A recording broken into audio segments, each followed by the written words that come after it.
Lo dijo en la primera hora.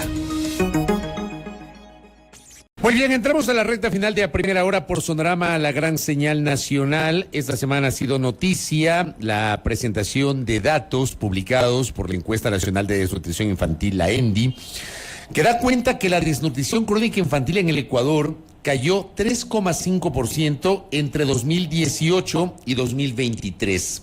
Sustentemos justamente esa cifra con el señor secretario de Ecuador Crece Sin Desnutrición Crónica Infantil, Erwin Ronquillo, que visita nuestra mesa de trabajo. Señor secretario, bienvenido. ¿Cómo le va? Muy buenos días. Primero que nada, muchísimas gracias por la invitación y un saludo a todos quienes nos están viendo y escuchando por las ondas de Sonorama. Sí, efectivamente, tenemos muy buenas noticias para el Ecuador. Hemos logrado que 20.000 niños y niñas menores de 2 años a nivel nacional estén libres de desnutrición crónica infantil. Esto es gracias a que la política pública liderada e iniciada por el presidente Guillermo Lasso está comenzando a dar esos resultados. Son acciones que comenzaron con asignar un presupuesto. A la fecha son 544 millones de dólares que el presidente Guillermo Lasso ha asignado a esta estrategia intersectorial y que va a terminar en 650 millones de dólares hacia finales de este año. ¿Cómo se determina que esos 20.000 niños y niñas salieron de la desnutrición crónica infantil? ¿Qué tipo de análisis se hace, señor secretario? Claro que sí. Esta es una encuesta pionera en nuestro país y es de hecho ya comienza a ser un referente en la región. Esta es una encuesta que es única en este tipo porque es la primera que está especializada en desnutrición infantil. Antes nosotros como país teníamos encuestas más amplias que eran de salud y nutrición y se hacían cada 4 años más o menos. Esta es una encuesta que arrancó en julio del 2022, tiene ya sus primeros resultados hacia julio del 2023, pero mientras estamos conversando aquí, hay en este momento encuestadores del INEC que siguen haciendo visitas a los hogares y tomando esa información para que esta encuesta cada 6 meses tenga un dato actualizado. Es como la encuesta de empleo, que todos los meses arroja un resultado. Esta encuesta va a arrojar resultados al menos cada 6 meses y nos va a permitir ir viendo cómo cambia, cómo evoluciona, avanza el tema de la desnutrición crónica infantil. Y el resultado que se presentó el día martes es que hubo una reducción de 3.5 puntos porcentuales. Hoy por hoy, la desnutrición crónica infantil en el país es del 20.1%. Los 20.000 niños y niñas menores de 2 años son el 3.5% de la población que hoy por hoy dejó de tener desnutrición crónica. ¿Esa reducción se logra al cabo de 5 años o es una reducción que se logra al cabo de los 2 años y pico del gobierno del presidente Lasso? Bueno, lo que hay que relevar es que la estrategia arranca en este gobierno. En el pasado no existían acciones intersectoriales. El presidente presenta a los 100 días de gobierno el plan estratégico intersectorial. El primer día del gobierno, él crea una institución, la Secretaría Técnica Ecuador Crece Sin Desnutrición Infantil, encargada de articular con 13 instituciones y con 221 gobiernos autónomos descentralizados. Asigna un presupuesto, ya dijimos cuánto era. Eso es lo que permitió, por ejemplo, aumentar el número de madres atendidas entre mayo del 2021, cuando inicia el gobierno, y junio del 2023 en 10.000 madres adicionales a las que ya venían teniendo atenciones, que hoy tienen atenciones de controles de embarazo al día. En el caso de los niños, la cifra es mucho mayor todavía. 86.000 niños más, comparativamente entre el 23 y el 21, están recibiendo controles al día. Es el 50% más de lo que se hacía antes. Otro dato, hemos inscrito de manera temprana, es decir, dentro de los primeros 45 días de nacido, a 22.000 niños y niñas a nivel nacional. Con el presupuesto que el presidente asignó, por ejemplo, se han remodelado, se han hecho repotenciaciones de 588 centros de salud hasta el año 2023, entre el 22 y el 23. Y hacia finales de este año vamos a entregar 100 más. Es decir, el próximo gobierno va a recibir una red de primer nivel de atención de centros de salud que va a tener por lo menos la tercera parte, 688 en todo el país, habrán recibido intervenciones integrales y adicionalmente se contrataron entre el año 2022 y el año 2023 1.726 nuevos profesionales de salud que vienen a fortalecer el primer nivel de atención. 1.000 enfermeras, 260 nutricionistas que antes no existían, médicos familiares, obstetras, que obviamente no solo van a atender a los niños y a las madres, sino también a todos quienes van a los centros de salud. Hemos dotado de equipamiento 4.480 equipos antropométricos nuevos y están financiados 10 millones para que ya están, digamos, en proceso de compra, 10.000 equipos más que los va a recibir el próximo gobierno. ¿En todo el país esos equipos? A nivel nacional. Entonces, estas son las acciones que se han realizado en estos 28 meses de gobierno y que han permitido que hoy por hoy le demos esta buena noticia. Parece que hubo una confusión a inicios de semana cuando se presentaron las cifras. Se hablaba de 60.000, luego de 20.000 niños. ¿Cuál es la cifra exacta? No, la cifra es clarísima. La cifra es 20.000. La cifra en menores de 2 años es 20.000. De menores de 2 años es 20.000. Es correcto. ¿Y 60.000? Es en menores de 5 años. ¿Por qué nosotros reforzamos mucho el hecho de los 20.000 en menores de 2 años? Porque esta estrategia va enfocada en los 1.000 primeros días de vida, que es la ventana de oportunidad donde se generan entre el 80 y el 85% de las conexiones neuronales de los niños. Es donde tenemos que intervenir de manera emergente y rápida porque cada segundo cuenta. Y en ese rango poblacional es que existen 20.000 niños y niñas que hoy por hoy ya no tienen desnutrición. Ahora, usted me decía, al inicio del gobierno no se encontraron con una política. ¿Ustedes van a dejar al gobierno con una política de acuerdo a la explicación que usted acaba de señalar, señor secretario?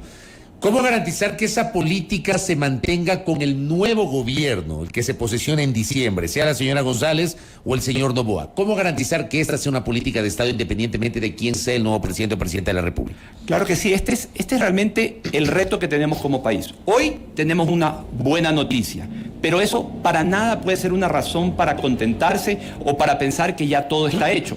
Primero, porque si estamos hablando de que hay 20% todavía de desnutrición crónica en el país, esto significa que todavía 1 de cada 5 niños y niñas padecen de este problema. Pero otra cosa importante es que si se deja de actuar, es muy fácil que esos niños que hoy salieron de la desnutrición o que se libraron de ese problema puedan volver a ello.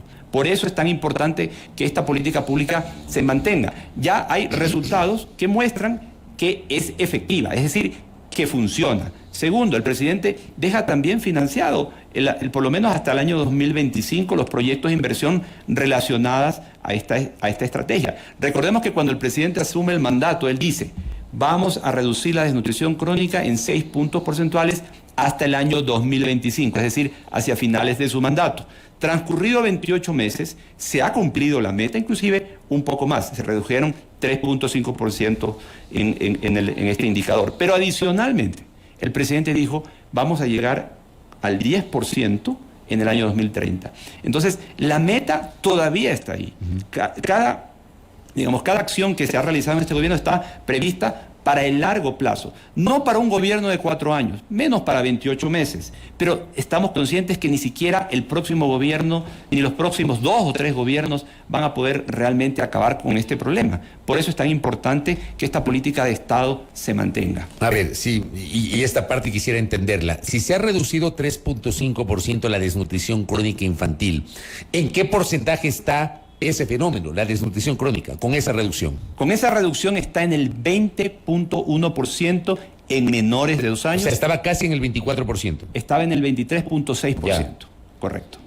Entonces la reducción significa que hoy está en el 20.1% y la meta es seguir reduciendo para lograr hacia el año 2025, ojalá lleguemos al 17%. Ahora, yo le pregunto a usted si es que, y esto tal vez es un ideal, ¿se puede erradicar la desnutrición crónica infantil o ese es un ideal que muy difícilmente se podrá alcanzar, señor secretario? Bueno, hoy por hoy hemos logrado que 20.000 niños estén libres de desnutrición crónica infantil. Esa es la primera respuesta que le puedo dar. Es decir, sí podemos ganarle al problema, hemos ya avanzado, pero es el primer paso.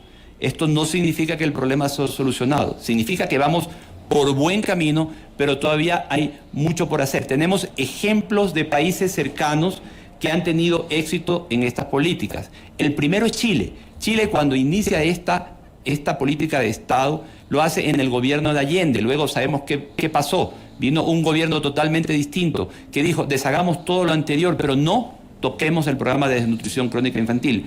El resultado, luego de 50 años, es que Chile es el país con la menor tasa de desnutrición crónica infantil, menos del 2%, incluso menos que Estados Unidos. El caso de Perú. En el año 2001-2012 ellos iniciaron su estrategia, su plan estratégico de largo plazo. Estaban en el 28%, hoy están en el 10.8%. Es decir, bajaron 18 puntos en cerca de 20 años. ¿Qué significa eso? Que sí se puede. Nosotros como país hemos dado el primer paso, pero si no seguimos con esta política pública, vamos lamentablemente a retroceder. ¿Cuáles son las provincias en donde hay una mayor incidencia de desnutrición crónica infantil y qué tipo de estrategias se están empleando en esas zonas en particular, señor secretario? Bueno, la desnutrición crónica infantil tiene mayor prevalencia en el centro del país, en las provincias de Chimborazo, en la provincia de Bolívar, en Cotopaxi, pero también en la provincia de Santa Elena, en la costa. En la Amazonía, en la provincia de Pastaza. Tenemos desnutrición crónica en todo el país. Y le voy a decir algo más, Fabricio. La desnutrición crónica no es ni siquiera un problema solo de pobreza, como muchas veces se malentiende. En el 20% más rico de la población, en el quintil más rico de la población ecuatoriana, existe 15% de desnutrición crónica infantil. Es decir, aquí estamos hablando que es un problema de prevención, es un problema de hábitos, de cultura, de cambios de comportamiento, y hay que trabajar en todas las direcciones. Y no quiero dejar de mencionar uno que es muy importante, el acceso a agua y saneamiento. Esta encuesta también arroja un dato que es escalofriante. El 38% de los hogares con niños menores de 5 años están tomando agua con E. coli, es decir, con heces fecales.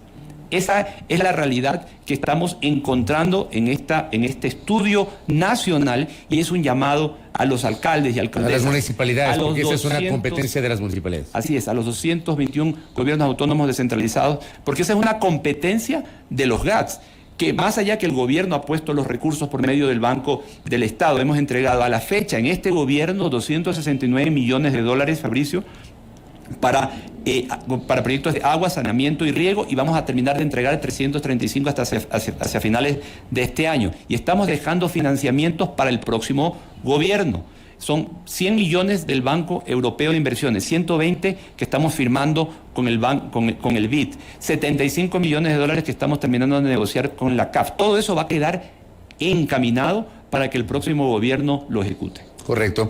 Señor secretario, gracias por el tiempo y por esta explicación. Creo que es una noticia alentadora en medio de tantos avatares que estamos viviendo en el país. Es una noticia realmente alentadora la que nos presenta. Muy amable, señor secretario. Muchísimas gracias, y tenemos un reto como país para mantener esta política de Estado. Que sería bueno que se lo mantenga, sin lugar a dudas. Gracias a Edwin Ruggiero, que ha estado con nosotros, secretario técnico de Ecuador Crece sin Desnutrición Crónica Infantil, que nos ha presentado cifras de esta encuesta que da cuenta de una reducción de más del 3%, 3.5% de la desnutrición crónica infantil. Sin duda tiene que ser adoptada como una política de Estado. 8:58 en la primera hora. Primera plana. Todas las noticias, todas las voces.